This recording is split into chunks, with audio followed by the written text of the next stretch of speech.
ময়মনসিংহ জেলা প্রতিনিধি মোহাম্মদ মাসুদ আলম ভূঁইয়ার তথ্য ও ছবিতে প্রেস রিপোর্ট। কখনো কি শুনেছেন গরু, ছাগল, হাঁস মুরগির মতোই লোকজন সাপ চাষ করে? হ্যাঁ, আপনি ঠিকই শুনেছেন।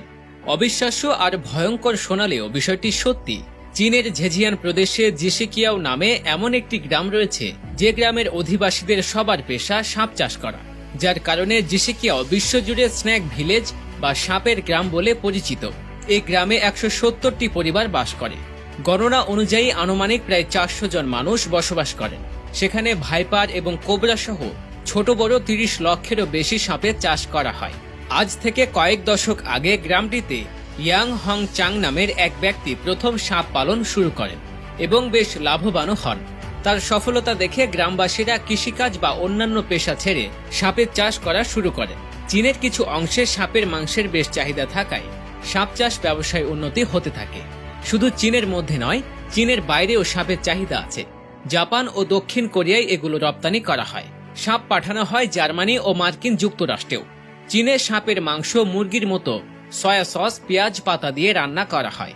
কখনো স্যুপের মতো করে বানানো হয়। খেতে অনেকটা যেন মাছ মুরগির মতোই, তবে কিছুটা শক্ত। শুধু তাই নয়, সাপের পিত্তি সহ দেহের বিভিন্ন অংশ খান অনেকে। সাপের দেহ মদের বোতলের মধ্যে রেখে দেয়া হয়, সেটাও পান করেন কেউ কেউ। মনে করা হয় এটি শরীরের রোগ প্রতিরোধ ক্ষমতা বহুগুণ বৃদ্ধি করে, শরীর সতেজ রাখে ও দীর্ঘায়ু হতে সাহায্য করে। জিশিকিয়াও গ্রামের প্রতিটি বাড়ি, বসার ঘর, উঠান ও তার আনাচে কানাচে, পুকুরে, মাঠে সর্বত্র থাকার মতন অনুকূল প্রবেশ তৈরি করা হয়েছে। এমনকি গ্রামের গাছগুলিও এমনভাবে লাগানো হয় যাতে সাপেদের থাকতে কোনো অসুবিধা না হয়। একসময় জিশিকিয়াও গ্রামের নামই কেউ জানত না। ছোট কৃষকদের নিয়ে সামান্য একটি গ্রাম, সাধারণত আর্থিকভাবে পিছিয়ে পড়া পরিবারের বাস। কিন্তু সাপের ব্যবসা করে তাদের সবার কপাল ফিরে গেছে।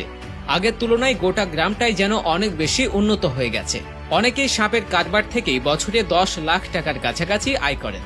তবে চারপাশে এত বেশি বিষধর সাপ থাকা সত্ত্বেও এখানকার মানুষ কিভাবে বেঁচে আছেন তা নিয়ে প্রশ্ন করেন অনেকে।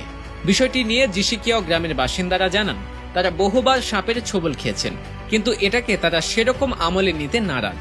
তারা জানান গ্রামবাসীরা এই ব্যাপারে বিন্দুমাত্র ভয় পায় না। তাদের সাপ চাষের অন্যতম প্রধান কারণ হলো ভেষজ ঔষধ তৈরি করা, যা বড় কোনো বিষধর সাপের কামড়ে প্রাণ সংশয় থেকে বাঁচতে অ্যান্টিডোট হিসেবে ব্যবহার করে চিকিৎসা করা হয়। সাপ চাষে ঝুঁকি থাকা সত্ত্বেও জিশিকিয়াও গ্রামের মানুষজন নির্ভয়ে সাপ চাষ করে চলেছেন। বড় বড় ঔষধ কোম্পানিকে তারা সাপের বিষ বিক্রি করেন। এছাড়াও বিষাক্ত সাপের অভ্যন্তরীণ অঙ্গগুলো বের করার পর পিত্ত কেটে একটি পাত্রে ডুবিয়ে দেন। বাকি শরীরের অংশ মশার কয়েলের মতো ভিস্ট্রেটেড সাপগুলোকে